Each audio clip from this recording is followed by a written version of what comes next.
الحمد للہ رب العالمین الرحمن الرحیم مالک یوم الدین ایاک نعبد و ایاک نستعین اہدنا الصراط المستقیم صراط الذین انعمت علیہم غیر المغضوب علیہم ولا الضالین آمین۔ ماشاء اللہ، جزاک اللہ۔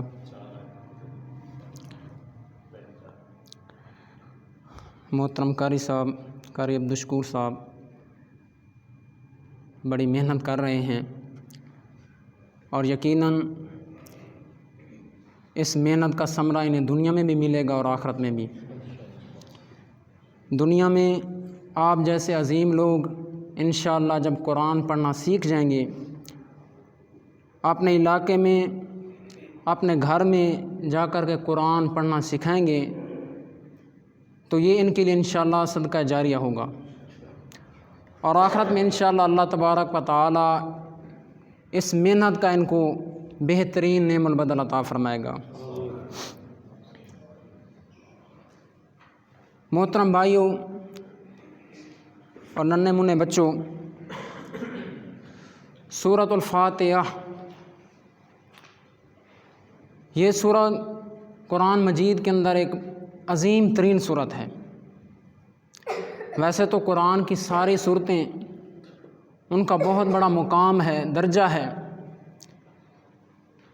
امام بیضاوی رحمہ اللہ تعالی نے تفسیر بیضاوی کے اندر اس سورہ کے 13 نام ذکر فرمائے ہیں، سورۃ الفاتحہ کے 13 نام ذکر فرمائے ہیں، اور یہ 13 نام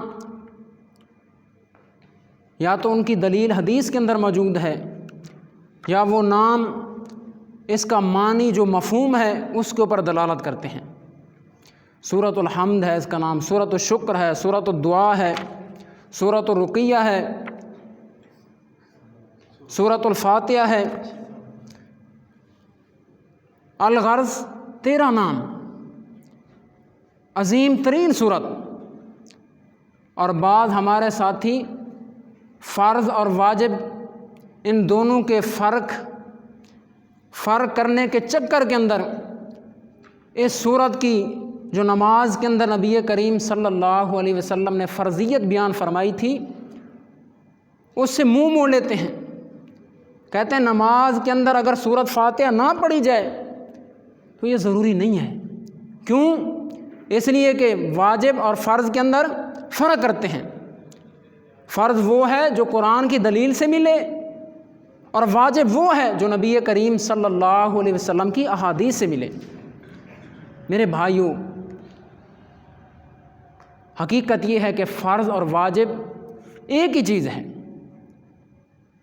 جس کا شارع نے، جس کے اوپر شریعت اتری ہے، اس نے ہمیں فرض بتایا ہے کہ جس شخص نے اپنی نماز کے اندر سورۃ فاتحہ نہیں پڑھی، فرمایا اس کی نماز نہیں ہے، نہیں ہے، نہیں ہے۔ بہرحال ٹائم تھوڑا ہے، اس تفصیل کے اندر ہم نہیں جاتے، سورہ کا ترجمہ پڑھتے ہیں۔ الحمد للہ رب العالمین۔ الحمد، تمام قسم کی تعریفات، تعریف کی جتنی بھی قسمیں ہیں حقیقی طور پر للہ، وہ صرف اور صرف اللہ تبارک و تعالیٰ کے لیے۔ اللہ تبارک و تعالیٰ نے انسان کے اندر بے شمار خصوصیات رکھی ہیں۔ انسان کے اندر یہ خصوصیات اس کی اپنی کوئی کسبی نہیں ہے، محنتی نہیں ہے، بلکہ یہ اللہ تبارک و تعالیٰ کی طرف سے عطا کرتا ہے۔ اس لیے انسان کی یہ ساری صفات جو اس کے اندر موجود ہیں، اس کا بھی در حقیقت جو حقدار ہے وہ کون ہے؟ صرف اور صرف اللہ تبارک و تعالیٰ۔ اس لیے الحمدللہ، تمام قسم کی تعریفات صرف اور صرف اللہ کے لیے۔ میرے بھائیوں، اس سورت کو تعلیم المسئلہ بھی کہتے ہیں۔ تعلیم المسئلہ یعنی کہ اللہ تبارک و تعالیٰ نے ہمیں خود سے مانگنے کا ایک سلیقہ بھی بتلایا ہے کہ مجھ سے آپ نے کیسے سوال کرنا ہے۔ یہ ہے ہم انسانوں کے اندر بھی یہ چیز رائج ہے، ہم نے اگر کسی سے کوئی چیز لینی ہو تو کیا کرتے ہیں، فوراً جا کر یہ نہیں کہتے دو، نہیں، ماشاءاللہ بھئی آپ بہت اچھے ہیں، اللہ نے آپ کو بہت نوازا ہے، پہلے اس کی تعریفات کرتے ہیں، تعریفات کرنے کے بعد پھر کچھ چانس ہوتا ہے ملنے کا۔ تو یہی سبق اللہ تبارک و تعالیٰ نے خود سے مانگنے کا بھی سکھایا ہے کہ آپ کو اگر اللہ تبارک و تعالیٰ سے کچھ چاہیے تو سب سے پہلے کیا کرو، اللہ تبارک و تعالیٰ کی تعریف کرو۔ الحمدللہ، اے اللہ تمام تعریفیں تیرے لیے ہیں، تمام تعریفوں کا حقدار در حقیقت تو ہی ہے، رب العالمین، جو تمام جہانوں کا رب بھی ہے۔ اور دوسرے طریقے سے ہم اس کو اس طرح بھی سمجھ سکتے ہیں کہ الحمدللہ یہ ایک دعویٰ بھی ہے، میں بھی دعویٰ کر سکتا ہوں، آپ بھی دعویٰ کرنے والے ہیں، کئی ایک کام ہے کہتے ہیں یہ کام اس طرح ہے، ہمارا ایک دعویٰ ہے، دلیل لاؤ، یہ ایک دعویٰ ہے۔ الحمدللہ، اللہ نے ایک دعویٰ فرمایا کہ تمام تعریفیں اللہ کے لیے ہیں۔ اب اس کی دلیلیں کیا ہیں؟ فرمایا رب العالمین، اس لیے کہ اللہ کے لیے، کیونکہ وہ تمام جہانوں کو پال رہا ہے۔ الرحمن الرحیم، فرمایا اللہ تبارک و تعالیٰ رحمان بھی ہے، رحیم بھی ہے۔ یہ اللہ تبارک و تعالیٰ کے صفاتی نام ہیں، رحمان رحیم۔ طلباء جانتے ہیں رحمان یہ فعلان کے وزن پر ہے اور رحیم یہ فعیل کے وزن پر ہے، یہ دونوں مبالغے کے سیغے ہیں۔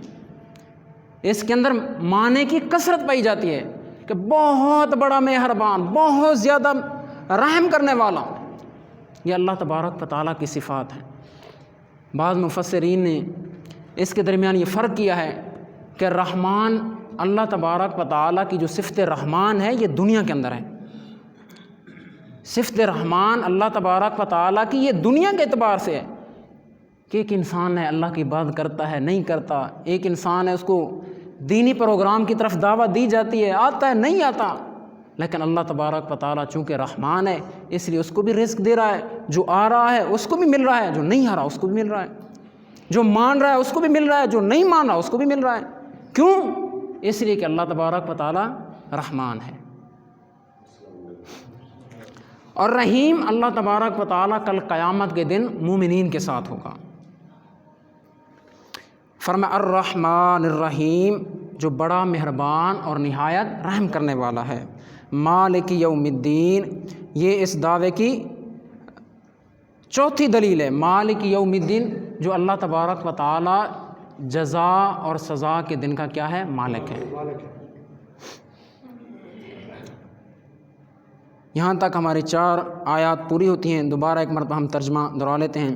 الحمدللہ، تمام تعریفیں یا ہر قسم کی تعریفات صرف اور صرف اللہ کے لیے ہیں۔ کیوں ہے اللہ کے لیے؟ اس لیے کہ رب العالمین ہے، تمام جہانوں کو روزی دے رہا ہے، پال رہا ہے۔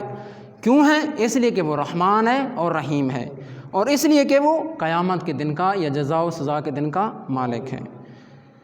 اللہ تبارک و تعالی ہم اس سنجیدگی کے ساتھ چلیں ایک مرتبہ ساتھ ساتھ نا تمام بھائی پڑھ بھی لیں۔ الحمدللہ، تمام قسم کی تعریفات للہ، اللہ ہی کے لیے خاص ہیں، رب العالمین، جو تمام جہانوں کو پالنے والا ہے، الرحمن، جو بڑا مہربان، الرحیم، بہت زیادہ مہربانی کرنے والا ہے، مالک یوم الدین، جو مالک ہے جزا اور سزا کے دن کا۔